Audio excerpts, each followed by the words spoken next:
Hello and welcome to CIPD Bitesize. In this, we are looking at the 5HR03 reward module AC2.1, which is explain the differences between types of grade and pay structure. So, as always with CIPD Bitesize, the first thing that we do is we break the question down into its component parts so that we can start to work out what's needed. And you'll see here that you have to explain the differences. So this isn't the benefits, this differences. There's a cheeky S, which I'm sure you've already pointed out. You'll have seen me talk about the cheeky S multiple times, which is differences. So that's plural between the types, plural, of grade and pay structures.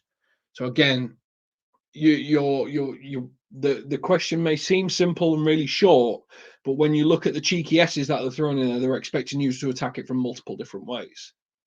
Now, as always with Bitesize, what we'll do is we'll break the question down into its component parts, and then we'll break it into action points for you, which is what we've done here. So,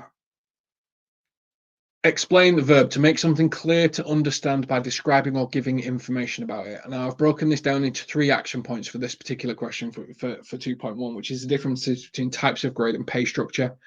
So I would 3 is really quite a lot of depth, and make sure that you use a reference and a citation to add legitimacy to your answers when you do it. But the way that I would lay it out is here. You got AC 2.1. That's what CIPD want to see at the top of your sheet as you're giving the answer. That's what we've been instructed to look for as markers and as moderators. So straight away we know what that is. Now, your difference 1 might be individual pay rates. Your difference 2 might be narrow graded pay structures. Your difference 3 might be individual pay rates or group pay rates or job band pay rates or something like that. So your subheading should be a distinct summary of the paragraph below. You have 390 words to answer this question because there's 10 questions, 3,900 words total.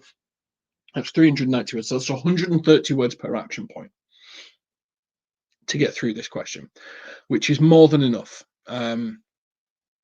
Especially if you're adding references and citations to this and stuff like that. So that's how you would approach this particular unit. It's how you'd approach that.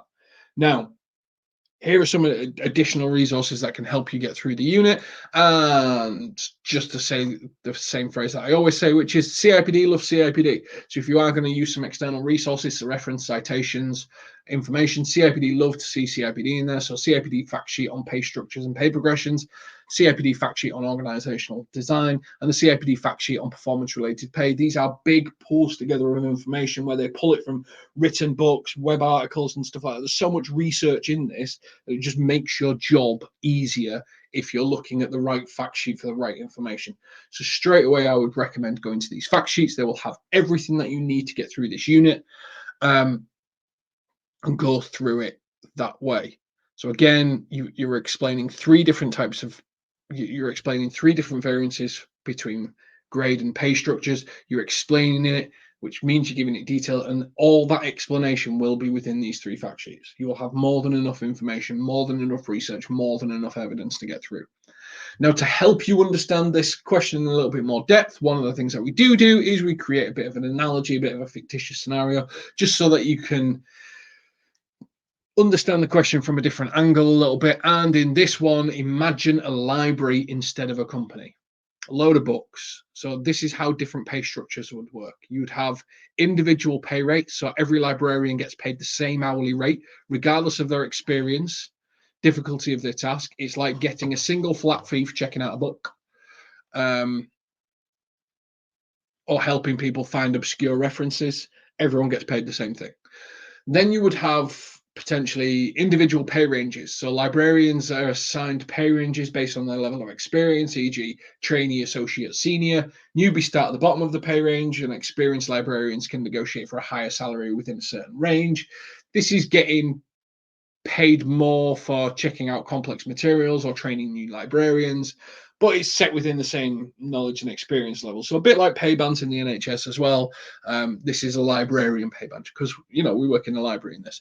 And then you've got narrow graded pay structures. The library has specific sections, fictions, biographies, children's book, each within multiple pay grades in the area. So working in a specialized section like rare manuscripts or something like that might get a higher pay grade than working in general fiction. And this system has a lot of levels for small differential tasks. So again, it's specialist knowledge potentially, even if it's in the same field. So a really good example would be in the recruitment sector. If you think everyone's doing recruitment, but the people who deal with bankers and finance and Wall Street type jobs will get paid more than someone that is recruiting receptionists and things, because the bonuses and the rewards are different. And that's kind of what he's trying to explain here. And then you've got broad graded pay structures. So the library has fewer sections, but pay ranges within each section are wider. Maybe there's a reference in research sector with a broad pay range, so that the person answering basic questions and the expert on medieval history can be compensated within a range based on these experiences. So you would have a level of complexity sort of pay structures and bonuses and stuff like that. So if, for example, you were a surgeon and you came in and you did an appendectomy, you might get £50. If you then came in and do brain surgery, you might get £10,000. Whilst everyone's got the core skills, there's only certain things that certain people can answer and they get rewarded for that.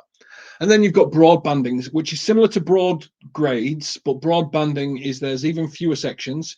Just like a librarian, someone starting out might be on the lower end of the range, and highly specialized senior librarian might be at the top with room to grow within that. So that's a little bit like the NHS pay banding, where you'd be on, let's say, a grade 6, and due to your experience and dedication over time, you would move through that broad pay band.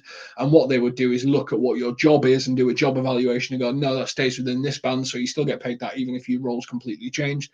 But as it becomes more specialized and as you start to deal with more senior level type stuff, then it starts to creep up and creep up and creep up. And that's kind of what it is. So I hope this kind of library analogy helps you understand different ways like companies can structure pay grades and pay structures.